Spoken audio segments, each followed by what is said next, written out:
दिसेल तुम्हाला आणखीन जिवंत आहे हा मासा अजून जिवंत आहे.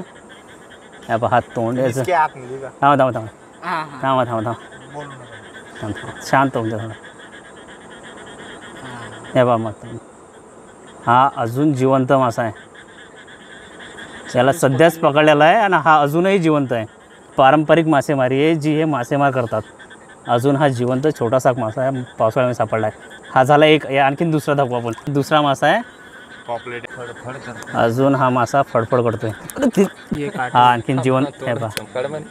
ये काटे जातात. हे छोटे छोटे काटे आहेत या माशांचे. अशा प्रकारे हे मासे पकडले जाते. ही आहे छोटी शिकार. हे पारंपरिक मासेमारी. मित्रांनो सध्या रात्रीचा टाईम हा रातचे 11:30 झालेले आहेत. आज आम्ही या अनेर नदीच्या पात्रामध्ये आहे आणि आज खेकड्याची शिकार करण्यासाठी या गावातल्या सवंगड्यासोबत आपण आलेलो होतो. या नदी पात्रात पाणी जास्त आहे त्याच्यानी दगडांच्या खाली असलेले खेकडे सापडत नाही आहे कारण त्यासाठी पाणी कमी पाहिजे. पण मग ह्या जास्त पाणी असल्यामुळं याच्यात मासे सापडत आहेत छोटे छोटे. आता कोणकोणते मासे आहेत ते दाखवतो तुम्हाला मी. आज त्यासाठी आपण मुद्दाम संध्याकाळी खेकड्याची शिकार आणि या छोट्या माशांची शिकार जे गावातले मासेमार आणि हे लोक करतात ते तुम्हाला दाखवणार होतो.